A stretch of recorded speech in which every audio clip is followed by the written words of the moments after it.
Reading Lesson 111, Part 2, Chapter 21. Questions I want you to keep in mind for today's chapter is, what was Tom and Huck's new plan for getting the treasure? Do you think the hotel room is really the hiding place? Why didn't Tom and Huck use a flashlight when they went to the hotel? Why did Tom decide to spend Saturday night at the Widow Douglas's? And do you agree with Tom's decision about the Widow Douglas? Explain your answer. All right, again, today is Chapter 21, In the Hideout of Outlaw Joe. That night, Tom and Huck hung around the neighborhood out of the hotel room until after 9. Tom watched the alley and Huck watched the front door of the hotel. Nobody entered the alley or left it, and nobody resembling Outlaw Joe entered or left the front door of the hotel. The night was too bright for secrecy, so Tom went home with the understanding that if real darkness came on, Huck was to come and meow. Then Tom would slip out and try the keys. But the night remained clear, so Huck ended his watch and retired to bed in an empty barrel out about midnight. Tuesday, the boys had the same ill luck. Also Wednesday, but Thursday night promised better. Tom slipped out with his old aunt's tin lantern and a large towel to cover it with. He hid the lantern in Huck's barrel, and the watch began. An hour before midnight, the hotel closed its lights, the only ones around there, and were put out. No deaf and mute man had been seen. Nobody had entered or left the alley. Everything was right, the darkness was profound, and the perfect stillness was interrupted only by occasional distant thunder. Tom got his lantern, lit it in Huck's barrel, and wrapped it in the towel. Then he removed the concealed lantern from the barrel. The two adventurers crept in the gloom toward the hotel. Huck stood sentry, and Tom felt his way into the alley. Then there was a long wait that weighed upon Huck's spirits like a mountain. He began to wish he could see a flash from the lantern. It would frighten him, but it would at least tell him that Tom was still alive. It seemed hours since Tom had disappeared. Surely he must have fainted.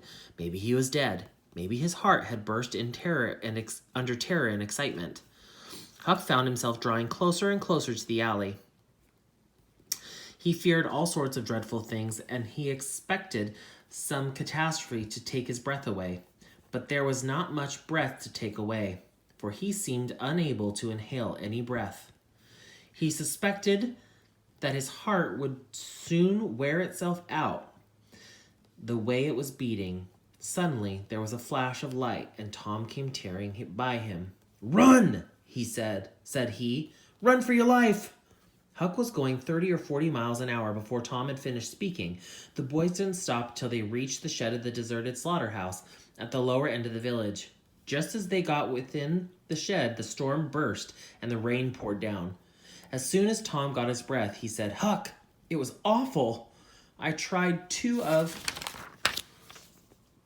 the keys just as soft as I could, but they seemed to make such a racket that I couldn't hardly get my breath. I was so scared. They wouldn't turn in the lock either. Well, without noticing what I was doing, I took hold of the knob, and the door came open. It wasn't locked. I hopped in and took off the towel. It dropped to the floor, and what did you see, Tom?" "Huck, I almost stepped on Outlaw Joe's hand." "No." "Yes. He was lying there, sound asleep on the floor, with his old patch on his eye and his arms spread out." "Lordy, what did you do? Did he wake up?" "No, never budged. I just picked up that towel and ran." "I never have thought of the towel, I bet." "Well, I would. My aunt would be mighty angry if I lost it." "Say, Tom, did you see the treasure box?" "Huck, I didn't wait to look around. I didn't see the box. And I didn't see the cross they hid under the box under. I didn't see anything but Outlaw Joe. But say, Tom, Now's a mighty good time to get that box, if Outlaw Joe's asleep. It is? You try it. Huck shuddered. Well, no, I reckon not. There was a long pause. Then Tom said, let's not try that thing anymore till we know Joe's not in there. It's too scary. Now if we watch every night, we'll be dead sure to see him go out sometime or other, and then we'll snatch the box quicker than lightning. Well, I'm agreed. I'll watch the whole night long, and I'll do it every night, too, if you'll snatch the box. All right, I will. All you got to do is to trot up Hooper Street and block and meow, and if I'm asleep, you throw some gravel at the window, and that'll wake me. I'm agreed. Now, Huck, the storm's over, and I'll go home. It'll begin to be daylight in a couple of hours. You go back and watch. I said I would, Tom, and I will. I'll haunt that hotel every night for a year. I'll sleep all day, and I'll stand watch all night. That's all right. Now, where are you going to sleep? In Ben Rogers' hayloft. He lets me, and so does his servant, Uncle Jake. I fetch water for Uncle Jake whenever he wants me to, and any time I ask him. He gives me a little something to eat if he can spare it. That's a mighty good man, Tom. Well, if I don't see you in the daytime, I'll let you sleep. I won't come bothering around. Anytime you see something in the night, just come around and meow. The first thing Tom heard on Friday morning was a glad piece of news. Judge Thatcher's family had come back into town the night before.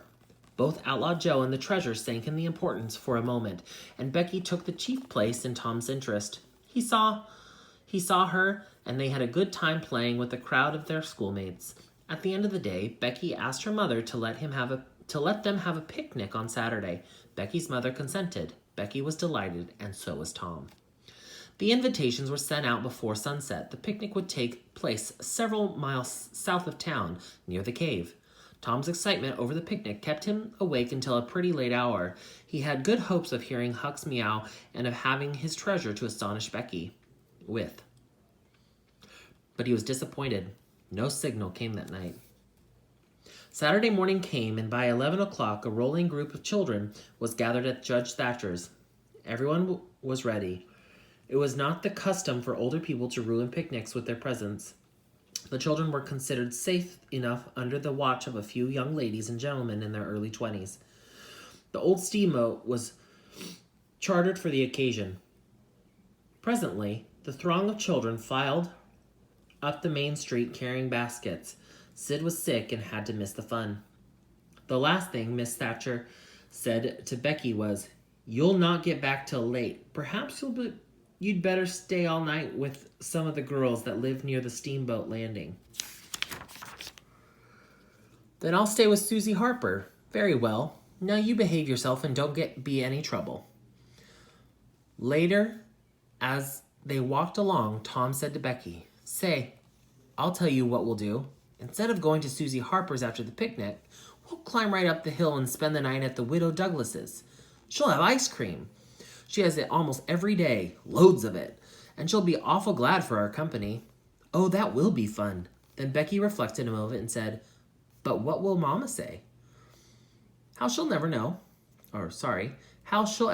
No. The girl turned the idea over in her mind and said reluctantly, "I reckon it's wrong, but shucks, your mother won't know, so what's the harm? All she wants is that you'll be safe. I bet she'd have said go to the widow's if she'd had thought of it. I know she would." The Widow Douglas's ice cream was a tempting bait, and it soon convinced Becky. They decided to say nothing to anybody about their plans for the night. As Tom was making these plans, it occurred to him that maybe Huck might come that night and give the signal. The thought disturbed him. Still, he could not bear to give up the fun at the Widow Douglas's. Why should he give it up? He reasoned. The signal did not come the night before, so why would it be any more likely to come tonight? The sure fun of the evening outweighed the uncertain treasure.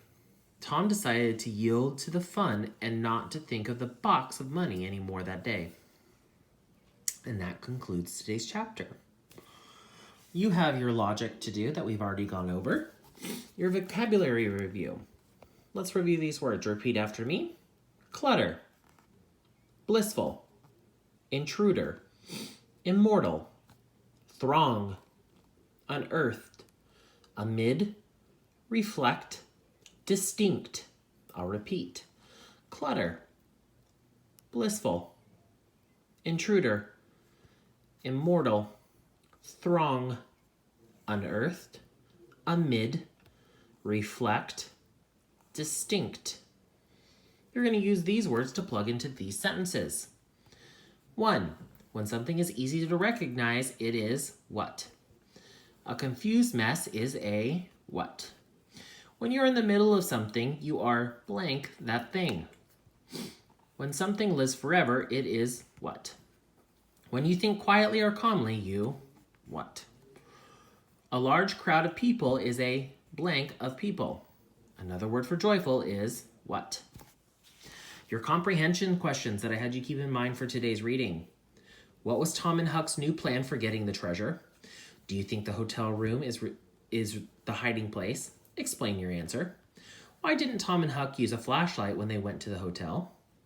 Why did Tom decide to spend Saturday night at the Widow Douglas's?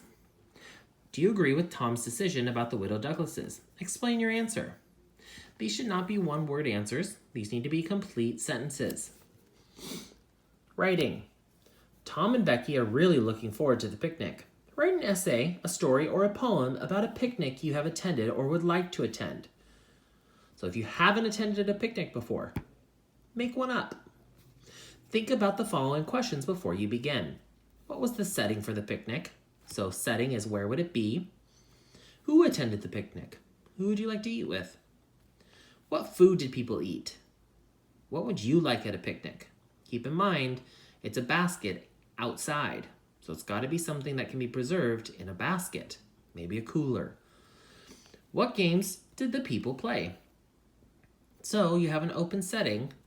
What kind of games are you going to play while you're sitting around eating your food? Remember, picnics are usually outside, so video games are not an option. How do you feel during the picnic? What is your mood? How would it feel being outside on a blanket with some friends, eating some good food, playing some good games? Make your essay, story, or poem at least 80 words long.